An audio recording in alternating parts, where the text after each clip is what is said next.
All right, guys, I'm working on my 1991 560 SEC this weekend. It's been a long time since I shot a video with this car, and I actually haven't done much work on it recently. I bought this car almost 9 years ago and then spent quite a few years working on it diligently and religiously every single weekend. And I did that for quite a few years until I pretty much addressed everything the car needed. And at that point, I just started driving it from time to time, maybe once a month or thereabouts. So it's been a while since I've actually done any work. I've just been enjoying it and driving it occasionally. I did notice recently that the brake performance is a bit lacking. So I thought it'd be a good weekend to address all the brakes on the car.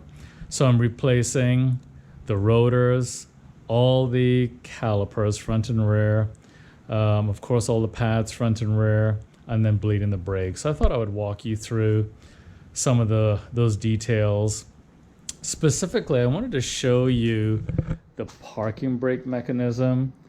There isn't much or any YouTube video that I've seen that really walks you through how to change the parking brake shoes on a 126 car. Now, this design was something that Mercedes came up with many generations before the 126. They didn't really change its design for many decades. So, and they even continue with this design in the W140, which is the successor to the 126.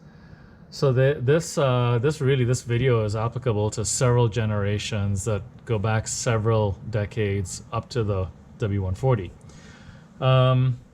It's tricky, actually. The parking brake or the shoes, it's held together with 4 springs: an inner spring, an outer spring. This is the top, this is the bottom, and then these 2 springs here secure the shoes to the hub itself. The challenge is this big spring here. There's a ton of tension in this spring, and then the bottom here, of course, is where the parking brake mechanism, where the cable actually pulls on the shoe, so that it actually will fit on the inside of the rotor and provide the friction to stop the car or to secure the car in the emergency brake position. So a self-adjuster goes up here, and so that's really the layout of the shoe. It looks very simple, but it actually is quite tricky to remove from the car. So it took me quite a while to do it on my car, and I thought I'd walk you through it. Before you begin, you can get a special tool from Mercedes. I forget the part number, but it's a special pliers that has a hook that makes removing this spring quite simple. I don't have that tool, so I did go to Harbor Freight Tool and I bought a set of hook and pick screwdrivers, and these were pretty inexpensive. They're like $5 or $6, and actually they work quite well. And without these, you will not be able to remove those shoes, so you need to get this from Harbor Freight or your favorite tool store. You can try and use a variety of needle nose pliers and things like that, but it's not going to get you too far. So make sure you got the right tools before you begin, and let me kind of walk you through a few steps here, guys.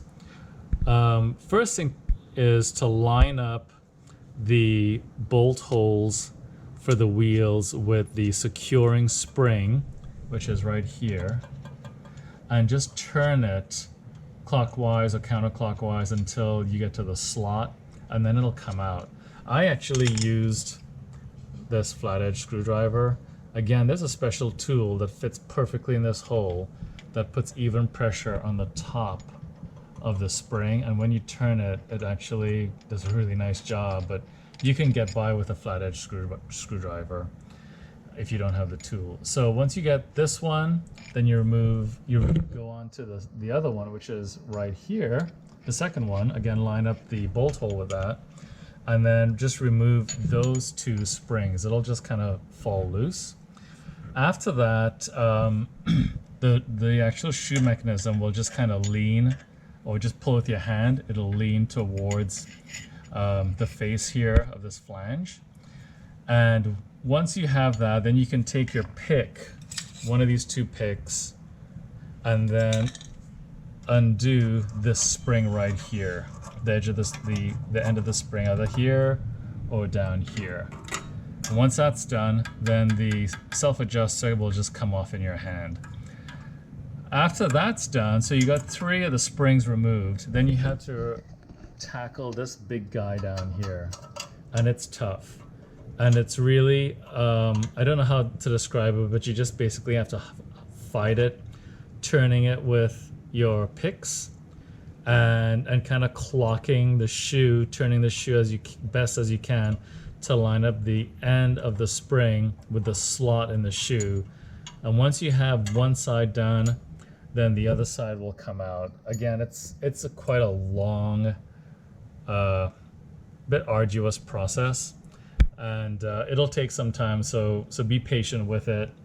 And you can't really take anything else off. You can't take any brackets off, anything else to help increase the space. You're working in limited space, and it's challenging. So just take your time and get the right tools, and you should be okay. So I hope that helps. You can see here's the new shoes, and again, that's what's on here, all brand new shoes, and you can see the new shiny springs, and it's all in there. And I have a new rotor. It's drilled and slotted, so I'm excited to put that on. Certainly looks a lot better than this old rotor that I think is well over 15 or 16 years old. There's a really significant lip on the edge of the rotor, so I know it's been on the car for a long time. There's a lot of rust on it, so it'll be nice to put some new brakes on it. And you can see there's a lot of grooves actually on the surface of the old rotor, so it'll be nice to put some fresh brakes on the car. You can see I have my braided stainless line dangling down, and I have my upgraded Hellwig sway bar, and then I have my W126 sway bar link, and you can see that. And you can see the Hellwig sway bar is adjustable. It's got the 3 holes on it. So the car's got some trick suspension on it. My car's riding on H&R springs. And yeah, so that's where we are. I also have the rear calipers loaded and ready to go. So you can see here's the old caliper and the pads, and here are the new calipers. Got the pads already installed, and